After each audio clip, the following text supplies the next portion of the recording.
குடும்பத்தில் இருக்கிறது தான் வரணுமா? திமுக கட்சி அது ஒரு குடும்ப கட்சி, அது ஒரு கார்பரேட் கம்பெனி ஆகி போச்சு. அது திமுக கட்சி இல்ல, ஒரு கார்பரேட் கம்பெனி. அந்த கம்பெனியில எல்லா கம்பெனிலையும் பாருங்க குடும்ப உறுப்பினர்கள் தான் டைரக்டரா இருப்பாங்க, இயக்குநராக இருப்பாங்க. அப்படி திமுக குடும்பத்தில் திரு ஸ்டாலின் திமுக தலைவர், உதயநிதி ஸ்டாலின் திமுக இளைஞனுடைய செயலாளர், திருமதி கனிமொழி மகளிரணி செயலாளர். முடிஞ்சு போச்சு. வேற என்ன பதவி இருக்குது? இதுதான பிரதான பதவி. குடும்பத்தில் இருக்கிறவங்க பங்கு போட்டு பதவி பிரிச்சுட்டாங்க. ஆனா திராவிட முன்னேற்ற கழகத்தில் எமர்ஜென்சில இருந்து மிஸ்ஸால் இருந்து கஷ்டப்பட்டு சிறைக்கு போனவங்க எல்லாம் ஓரம் கட்டப்பட்டு விட்டது. இன்றைய தினம் திராவிட முன்னேற்ற கழகம் ஒரு குடும்ப கட்சியாக தமிழகத்திலே ஆட்டி படைத்துக் கொடுக்கிறதை நாம் எண்ணி பார்க்க வேண்டும். 2026 சட்டமன்ற பொது தேர்தல் குடும்ப ஆட்சிக்கு, வாரிசு அரசியலுக்கு முற்றுப்புள்ளி வைக்கின்ற தேர்தலாக அமைய வேண்டும்.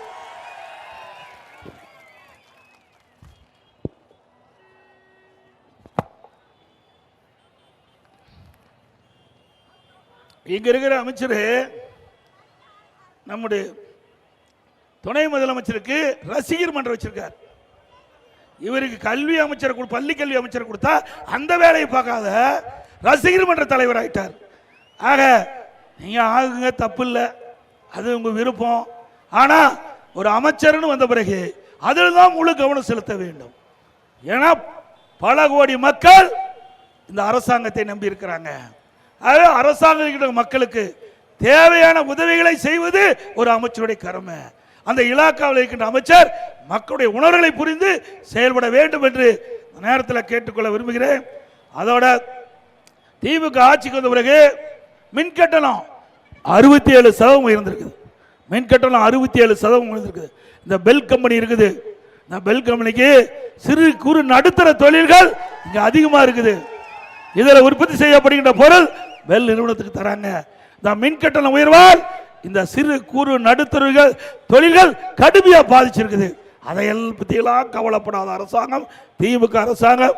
அது மட்டும் இல்ல, வீடுகளுக்கும் மின் கட்டணம் உயர்வு, கடைகளுக்கு மின் கட்டணம் உயர்வு, கடைகளுக்கு பீக் கவர் அதுக்கு தனி ஒரு ரேட்.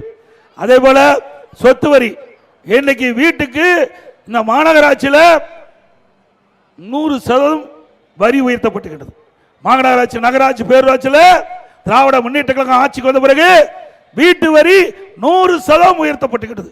கடைக்கு 150% உயர்த்தப்பட்டுகிறது. குடிய வரி வேற போட்டாங்க. குப்பைக்கு வரி போட்ட ஒரே அரசாங்கம் திமுக அரசாங்கம். அதை கூட விட்டு வைக்கல, குப்பை கூட விட்டு வைக்கல.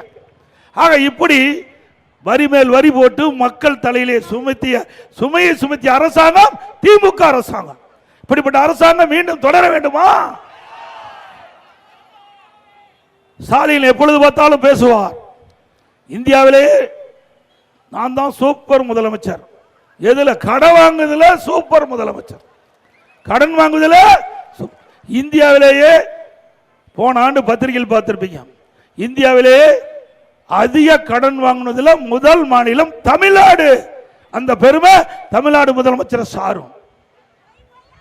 அது மட்டும் இல்ல, 4 ஆண்டு திராவிட முன்னேற்ற கழக ஆட்சி, இந்த 4 ஆண்டுல மட்டும் 4,38,000 கோடி கடன் வாங்கியிருக்கிறாங்க.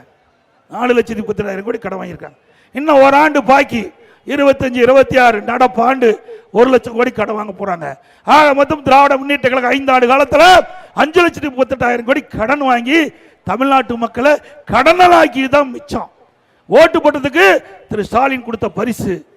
நாம எதுவுமே கவலைப்படாத இருக்கிற மாதிரி நாம நினைக்கிறோம். தப்பு.